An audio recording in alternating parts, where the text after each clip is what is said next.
Hello, this is Branko Malic of Tribune, and in this video we'll analyze a bit some propositions of alt-right movement, that is to say the leadership of alt-right movement, and we might, I think, affirm alt-right acclaimed leader himself, Richard Spencer. Now, this narrative of mine will be something of a Johnny-come-lately, because euphoria with Donald Trump is, to say the least, waning. And some propositions made by Spencer, and which are, in my opinion, essential to understanding the nature of alt-right, proved to be false, because he relied heavily on Donald Trump's presidency as being an advent, a sort of secular epiphany for making alt-right ideas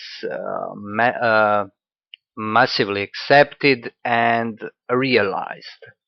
Because one of the main things I find markant in alt-right is that it is a movement relying on a principle of dichotomy of imagination and reality, on trying to build a bridge between not what is thought or what is desired, but what is imagined, and trying to make it real. And this is a movement that is mostly, not mostly, which is totally confined to internet sphere, internet communications, and internet. We could say internet reality, because the whole ideology of alt-right, as taken as a movement, not taken as a conglomerate of disparate people, as some even members of alt-right see it to this day, but as a pretty much, I would say, ideologically monolithical movement. The reality of its politics was internet reality. And what Richard hopes that it will come to pass is that this reality will, with advent of Trump's presidency, become a reality for real. Unfortunately for him, this doesn't seem to be the case.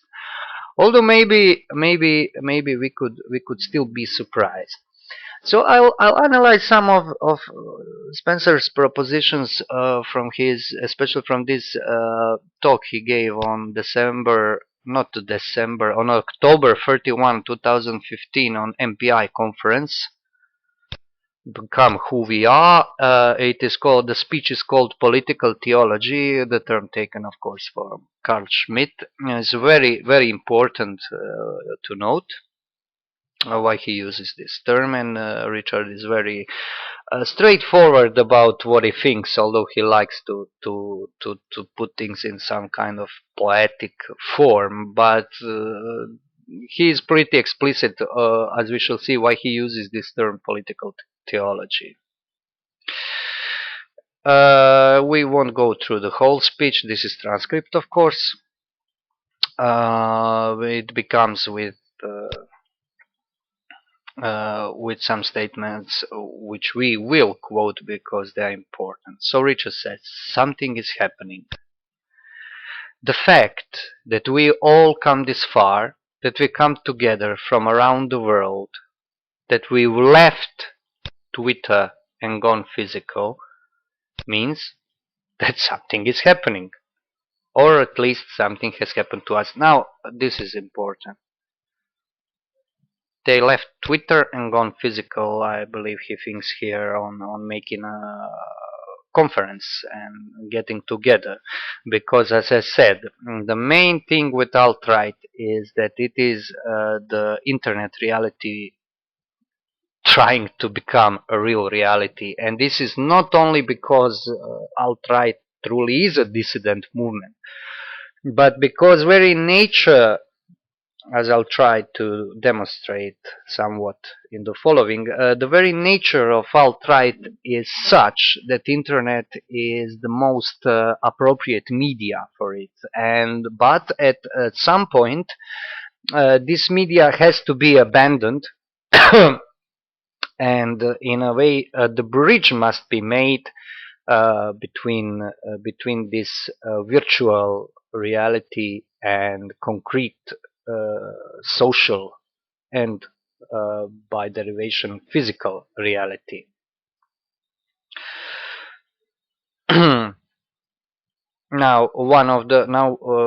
of the main political tenets, not metaphysical, but political tenets of alt-right are expressed here. He says, we live in a time defined by the total moral delegitimization of the white man.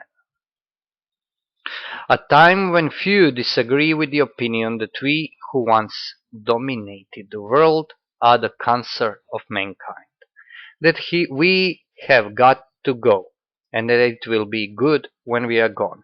Of course, in my humble opinion, this is just too much of exaggeration. There is one thing about this racism slur that gets attached to everyone and pinned to everyone. It's completely stupid because it really presupposes that only racism is a white racism, and this is not true. But what I think what Spencer is saying here is definitely an overestimation because, well, this is the European, the Western world. If we will try to take a race as a common ground uh, for for classifying the different strata of people, white people are not so much endangered as he proposes them to be. Especially if we take if we take big business operating in places like Middle East and such. There is a very, let's say, I have some info on the fact that race segregation in favor of especially Anglo-Saxon white people is a definite thing. That there nothing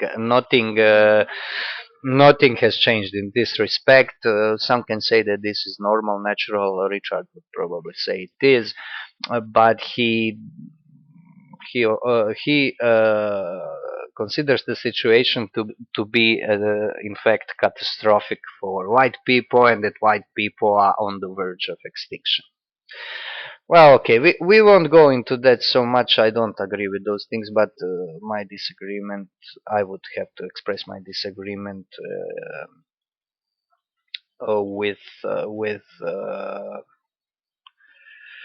with many digressions from the main theme, and it is the metaphysical foundation of way of thinking we call alt-right.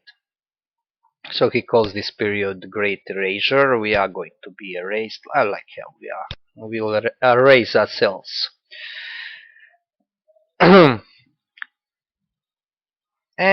he gives us a definition of what man is, including white man. Let us quote. As Homo sapiens, that is, seemingly intelligent primates, we are well endowed for a physical confrontation. We haven't fully lost that part of us, the little beast inside that will fight to death to defend ourselves and our people, and there may be a certain fondness for blood. Now, this is obviously a Darwinist outlook. I was always astonished how people of Christian tradition, especially Catholics and some Orthodox, but those are those converted Orthodox from the West, can call themselves alt-right and accept this, because this is unacceptable. for Christian, and not only for Christian, for instance, for traditionalists, for people who take René Guénon as a kind of spiritual authority of a kind, because this is complete anathema for him. This is completely and utterly Darwinist worldview, but it is interestingly enough, it is more profound than cookie cutter Darwinism because of Spencer's notion of race, which he, in my opinion, inherits from American post-Nazi Francis Parker Yockey, that is the spiritual notion of race, as we shall see below. But as I said, it's astonishing that people can overlook these things or take them as a kind of residual ideas that are not really essential to alt-right. The other thing that fascinates me is that still a lot of people calling themselves alt-right, very intelligent and honest and very real people, in my opinion, still don't recognize that this movement is very monolithic, essentially, that it is not in fact a conglomerate of differing ideas and such things, because it is this is what it is.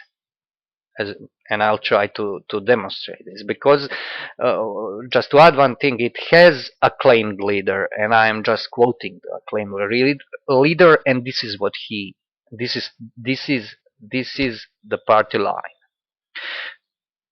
and he likes this fondness for blood, obviously.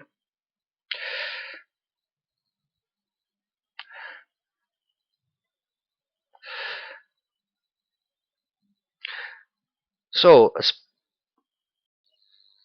we'll skip Spencer's musings about Hungary, and he was jailed in Hungary for a short period of time. He talks about that, and now this Europe is coming together. For the past, I quote, for the past 200 years, Europe has been coming together. It might seem odd to say that in light of the world wars or even the World Cup, but the geopolitical trajectory of Europe is unambiguous. I always feel very ambiguous where someone tells me that geopolitical trajectory of something is unambiguous, because these people using these so-called geopolitical arguments tend to use geopolitics as all-encompassing method of coming to truth, something that is expressive of necessity, that geopolitics so-called laws are necessary laws and such, and in the other place they will tell you that the geopolitics is mainly the thing of imagination of and will to accomplish something, not the thing of discovering the truth. And as you will see in the following, this is very important distinction.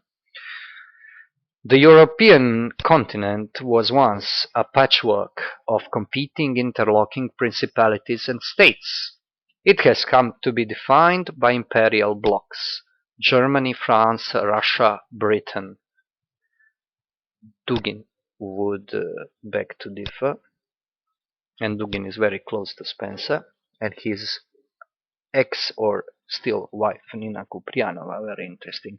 And we shouldn't forget that imperial blocs are what these nations really are. So Germany, France are imperial blocs. So we could discuss this. This is not something that you can just affirm and go on. But okay, it's not the prime subject of our discussion.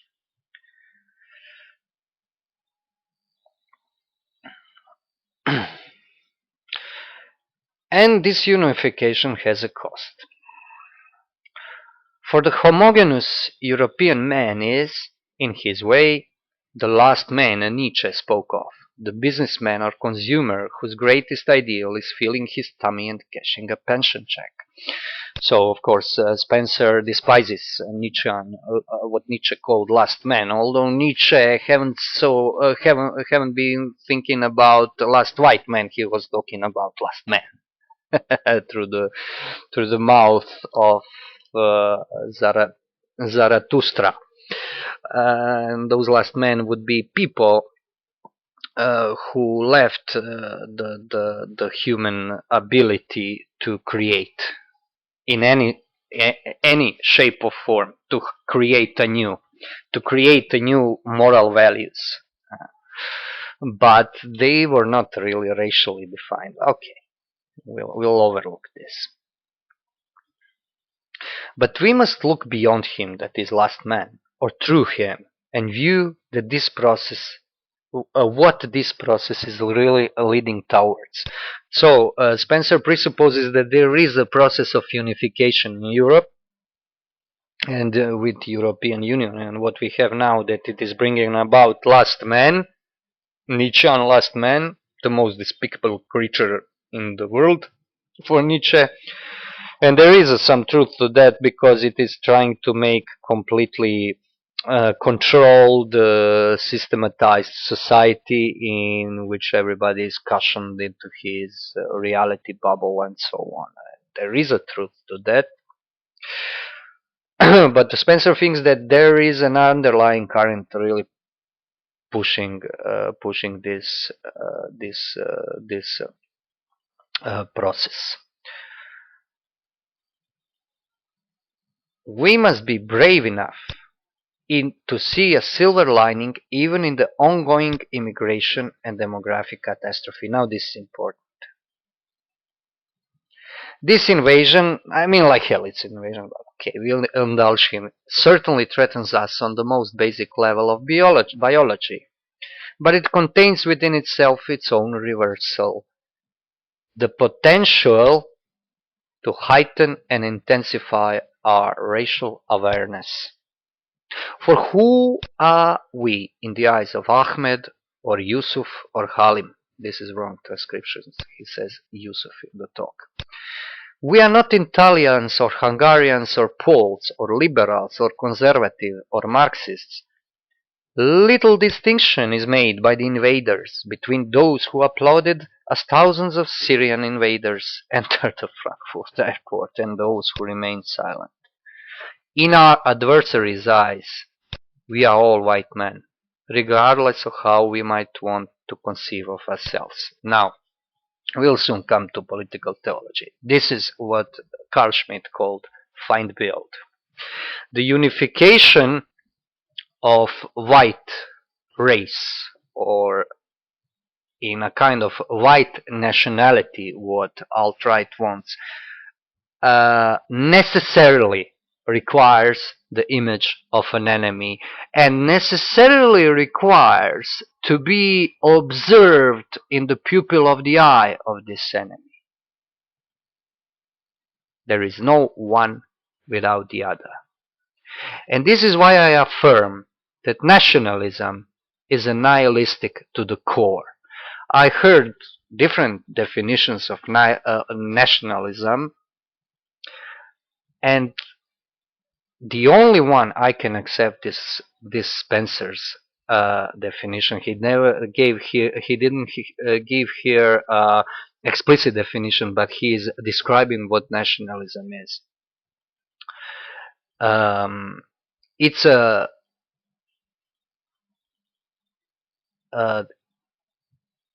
worldview. It's an understanding of reality based on the image of the enemy. It is the negative. It is based on negation. You are negated in the eyes of your enemy, and you are negating your enemy for this. And in this negation, double negation, you are bringing up the creation, that is yourself. So you don't have you as an individual or a member of a people, or in Spencer's case, the member of the white race and white people.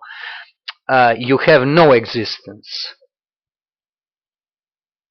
if your enemy, if some other race doesn't take mercy on you and hates you, because this hatred, and this hatred in the broadest sense of enmity, makes you real. And this is nationalism, and my experience of nationalism in my country and the neighborhood is essentially this. I never managed to encounter any form of nationalism that cannot be reduced to this.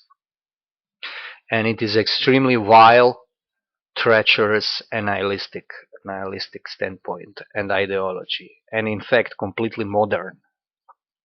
It is not to be confused with patriotism, although patriotism is also, in my view, a rather strong word for something that is pretty much natural. The sense, not only the sense, but the attitude of belonging and defending that to which you belong. But this defending is not your primary, if you really belong somewhere with some people, with some region even. It's not a military concept, it's not concept of enemy, it simply is belonging. This is your given. And you will defend it if attacked, but it doesn't have to be attacked to exist. While in nationalism, you have to have enemy. And this is why this is political theology. Let's quote Spencer again. Years from now, we might look back on this seeming disaster as a blessing. He's talking about this refugee crisis. We might look back with a certain gratitude on these invaders, as I said, for they, at last, taught us who we really are. And there is no irony in this. And they, at last, taught us how to fight. The invasion didn't kill us, it made us stronger. Spencer has a knack for drama where there is no drama, in fact. The Europe is coming together in our imagination as well. Now, this imagination is very important because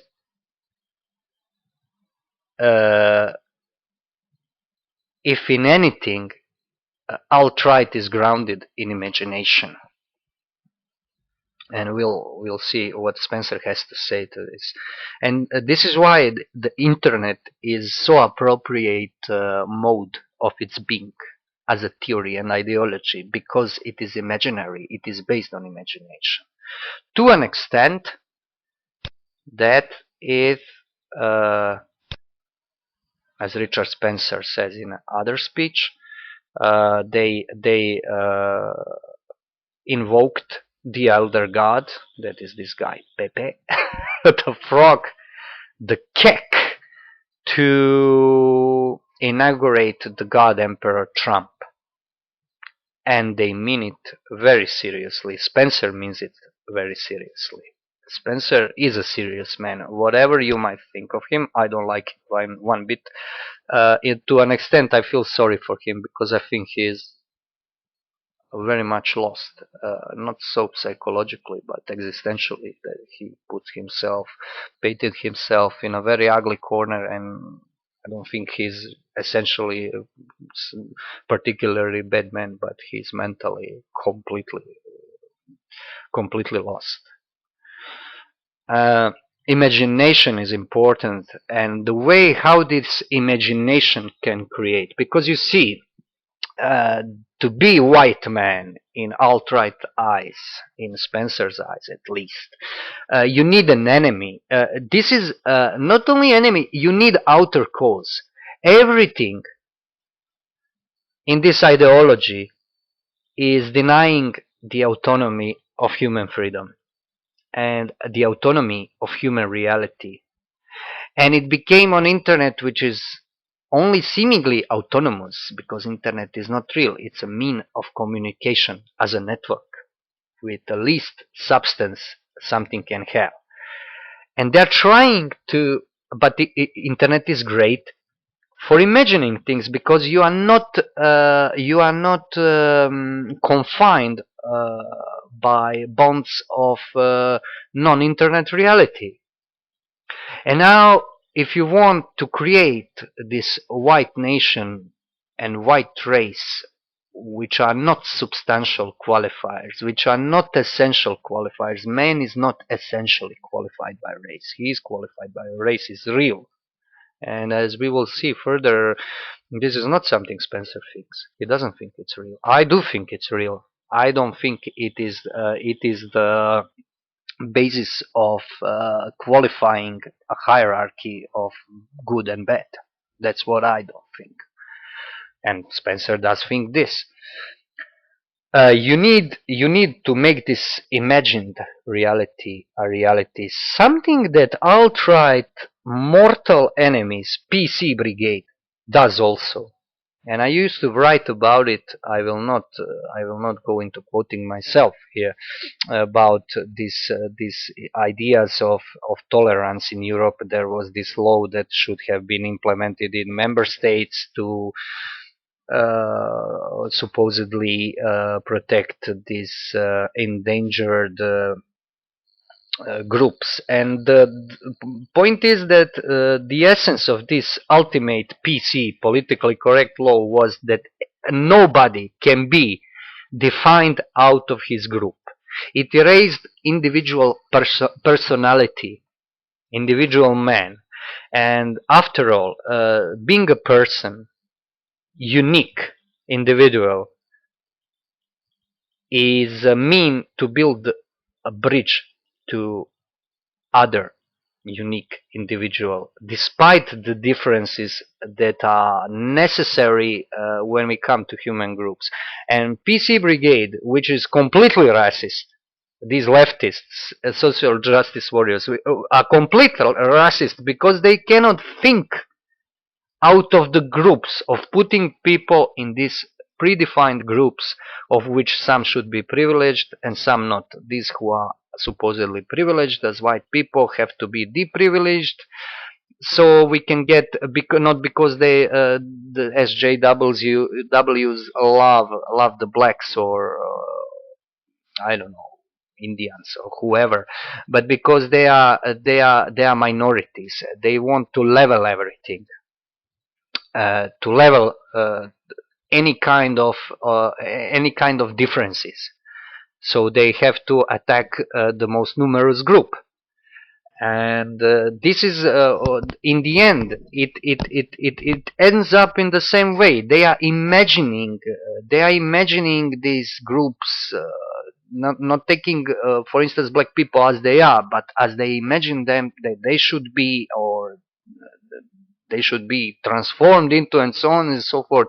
And you end up surprised, or not really that surprised, that they and alt-right, at least if we take Spencer as meritorious for defining what alt-right is, have a complete common ground. I, for instance, have no common ground with neither group. I can't accept anything. Both groups say, both left and right. They are quite identical to me in their essence, in their non-essence, better to say. We'll continue with Spencer quotes. The title of the lecture, of the conference, is Become Who We Are. He was asked what it means. What is become anyway, and how do we become what we already are? In mathematics, become who we are does not compute. There is no analog for become. Something is or is not.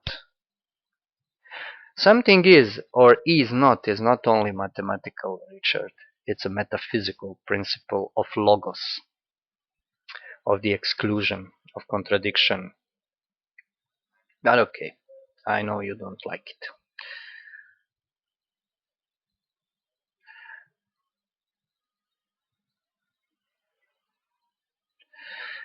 So now he tries to explain what he thinks. I've always been suspicious of people in our movement who unthinkingly define themselves by saying, we must defend the white race.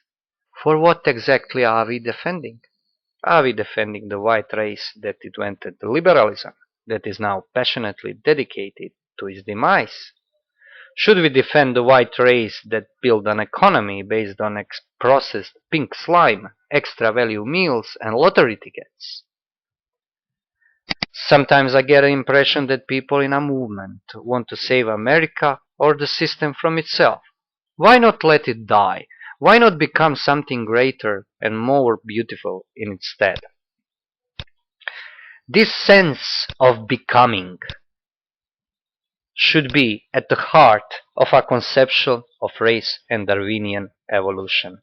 And indeed, Richard, it is at heart of Darwinian revolution and the concept of race in racists, because they are all Darwinists. All this, Darwin himself was racist because evolution presupposed the same thing that Richard Spencer wants it to presuppose, namely the goal in the future, the goal of making a favored uh, being, species of beings, or race of man, as was the aim of Darwin's intellectual efforts.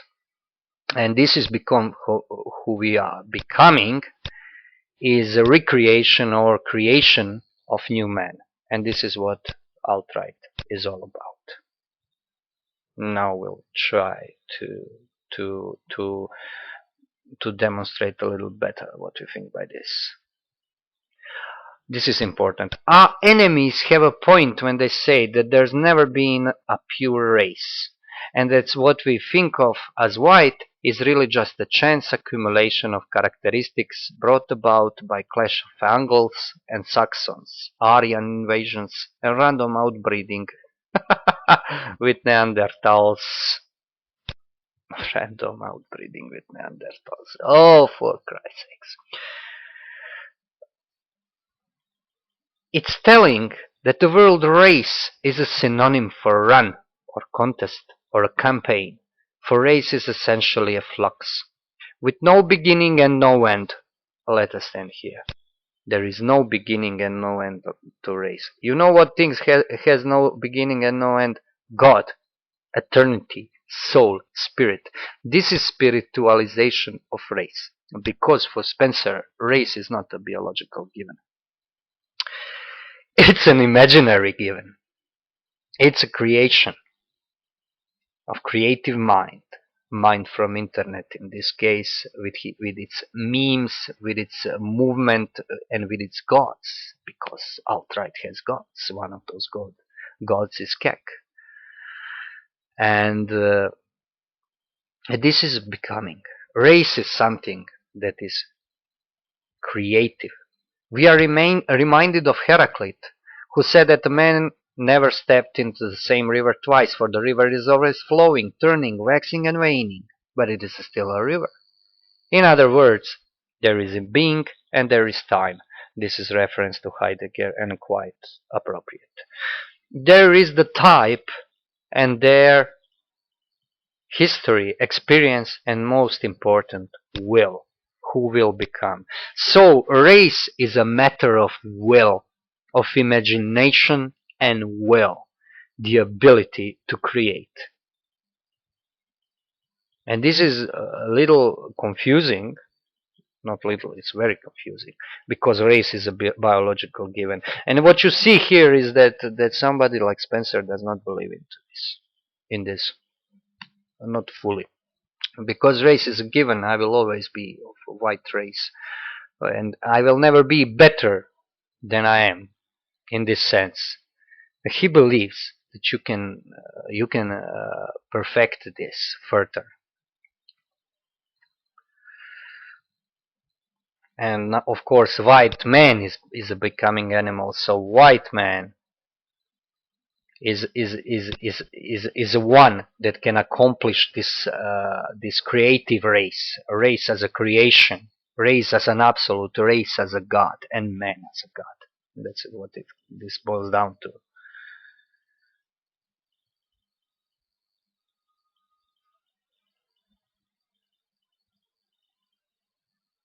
And will and imagination have always been more powerful than truth, like hell they were. This is, of course, Nietzschean proposition, but Spencer gives it this ugly postmodern spins. One of my favorite metaphors in our movement is the red pill, which of course comes from the Matrix. And now I am not playing the speech. People start to laugh, and Richard says, "I'm not kidding." Something of that effect. I really consider this to be a masterpiece because alt-right appropriated this trope from Matrix movie, as well as interestingly enough, this conspiracy culture. Everybody uses this red pill, blue pill, rabbit hole, and so on motives from this movie, as if there were no rabbit holes and no awakenings to reality before Matrix. It is very interesting.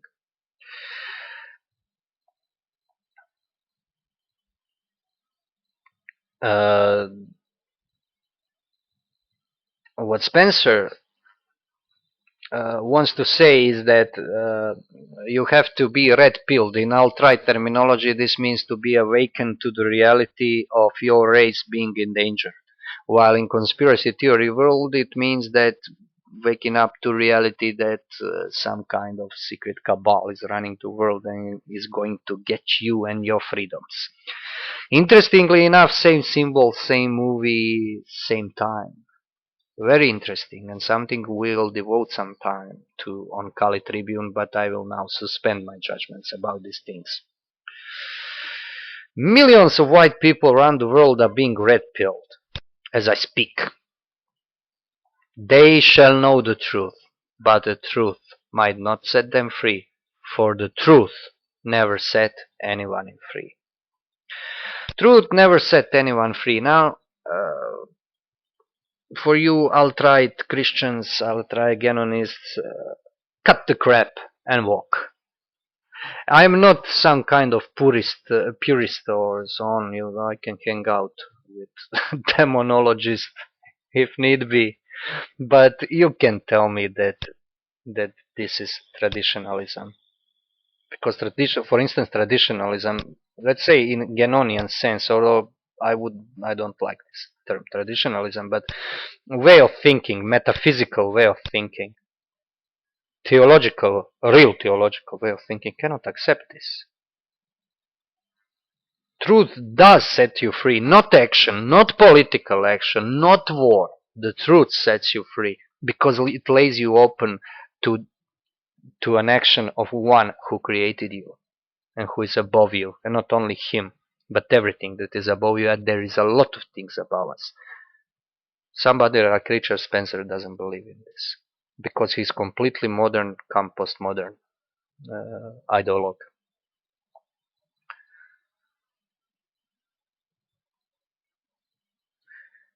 He employs the example of Hamlet, who knows the truth, who knows all the sides of the coin and is paralyzed by this. But this is not the truth. When we say truth will set you free, it is eminently Christian. Jesus will set you free. The perfect man will set you free. The God-man will set you free, not your inside. This is the meaning of this sentence historically. And Richard says, it's a conscience, awareness of the dark side of things that makes us cowards, and conscience that makes us sick. So conscious, our moral substance makes us sick. Wonderful, wonderful, and it is awareness of the dark sides of things. Conscience is awareness of many things, not only of dark side of things. It is a voice of a reason and voice of good and bad in us, to which we can heed or not heed. In truth, it is not the truth, but forgetfulness and dreams that inspires action. And of course, nothing strange about that if we know that they believe they invoked this guy. I will put a link in the show notes, so not to go too far into this. There is other speech when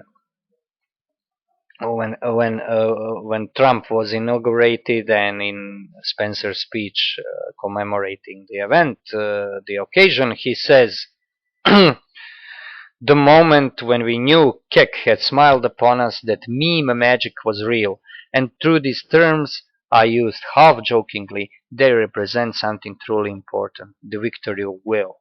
We willed Donald Trump into office, made his dreams into reality. End quote. He believes that they on internet forums or image boards they invoked the elder god, the Egyptian god of maniacal laughter, of chaos, who inaugurated Trump. That they, in this way, imagine Trump into reality, and this is by no means crazy. And this is very interesting to tie this to what I am writing about Order of the Nine Angles and their idea of old gods, dark gods.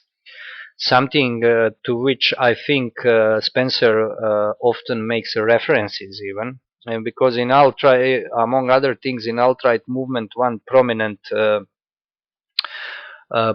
figure is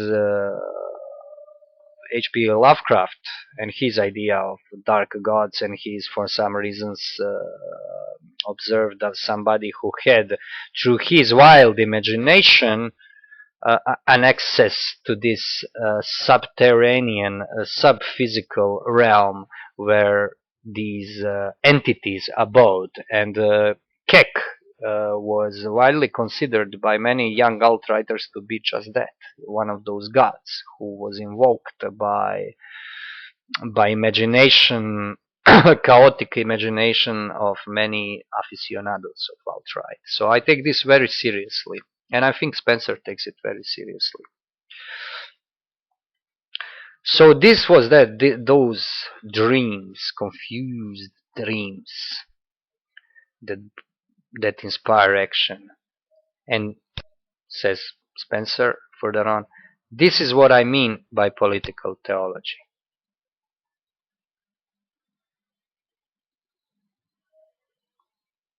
He proceeds to say that myths, that these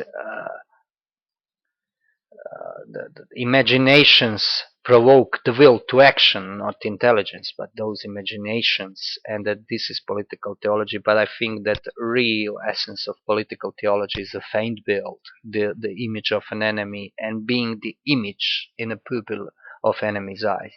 That's essential, as we already said.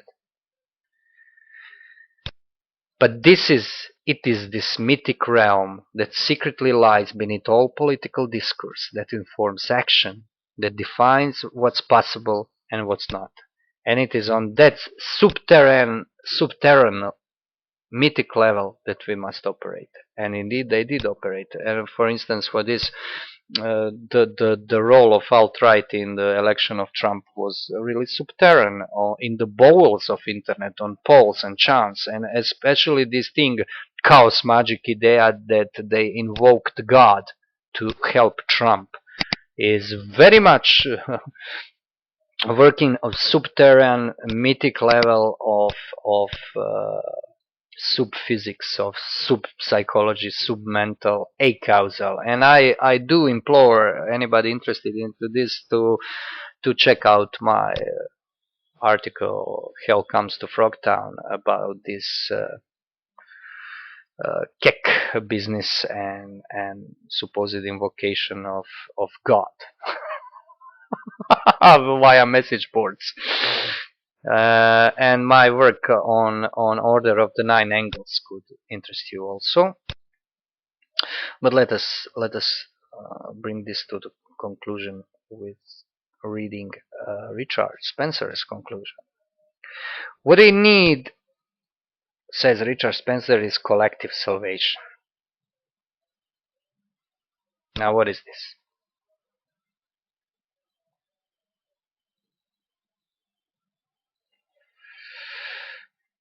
Now he's saying that what alt-right as a movement has to offer to its followers is people, white people in general. A part of this must be the ideal of ethno-state, says Julian Fay.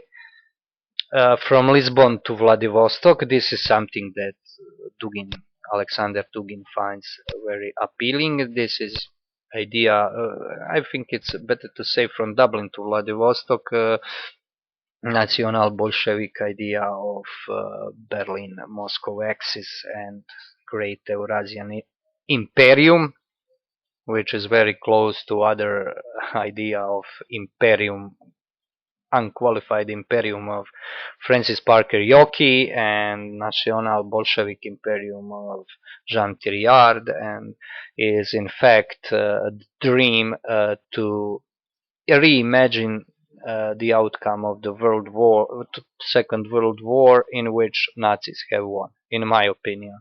Nazis, Japanese, and Russia, because they considered that war between Hitler and Russia was the fatal failure. Because if this didn't happen, they would have won the war and ruled the world as one great imperium.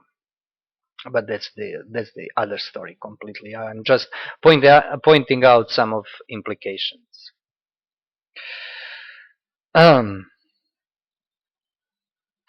Over the past 2000 years in what's known as the West, we have lived through the age of individual salvation. With Christianity, it has been the dream of the afterlife, or in liberal ideology, the dream of being a purely autonomous ego, liberated from the past, from duties to ancestors, from familiar bonds, and the debt we owe to the future.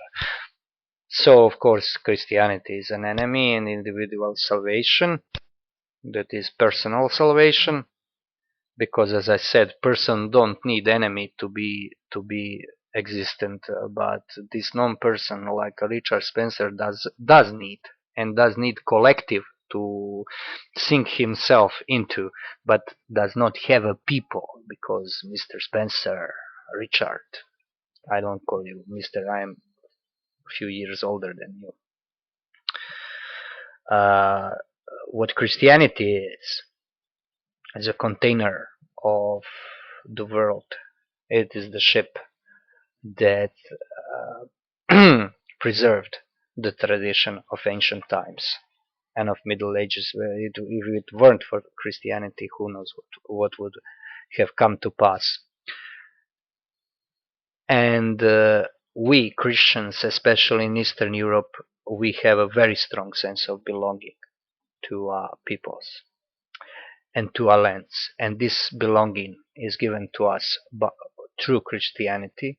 It can swerve into Philetism in Balkans, that is to say, the standpoint where you beatify your own people, like Messianic people, which happens, and most often, of course, happens with Eastern Orthodox churches, because they are very susceptible to this, because they don't have this one outside center.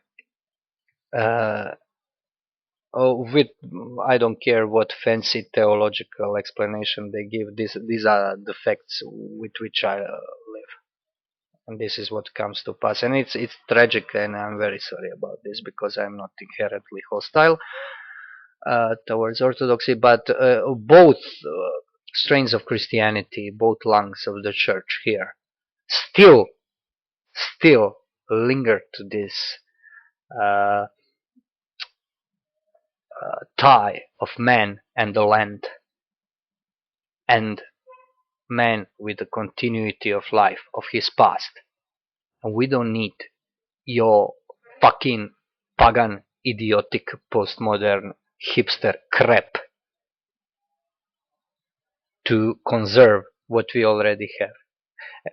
I'm sorry, but I'm seeing these ideas penetrating in my own country and neighborhood, and these are because people are appalled by this let's say leftist, but it's not really leftist, political correct culture, which is extremely devious and destructive. But my thesis is the same thing. This is the right wing of the same bird. Carry on, bird. I mean, and so no individual salvation. And dear Richard, you can be in a collective only if you are really individual. This is not collective. You can be part of people only if you are a person, but that's something you will probably never understand. Our age, the age that follows the Great Erasure, will be one of collective salvation. So, of a theology I'm sorry, I'm starting to swear in Croatian. Of a theology that is both down to earth and fixed on eternity. So it's a secular salvation, a secular theology, and it making of Übermensch probably some kind of overman. We should dream that can see us ancestors and the entirety of the past reflected infinitely in the eyes of a child. No, Spencer, you are not reflecting, you can see your ancestors because you are completely detached from your ancestors by own will and imagination, because to have you have to have the mind that is immersed in reality to reattach to the past, but that's entirely other story. Entirety of the past reflected in the eyes of a child. No, what you want to reflect in the eyes of a child is your imagination, is a simulacrum of ancestors, simulacrum of tradition, simulacrum of past, and simulacrum of man. Even the simulacrum of race, because judging by this narrative, this speech, alt-right leadership doesn't believe in the reality of the race, in the biological reality of the race, because they know there is no special nobility in it, and they want a way to see themselves superior. And for that, of course, they need inferiors who hate them.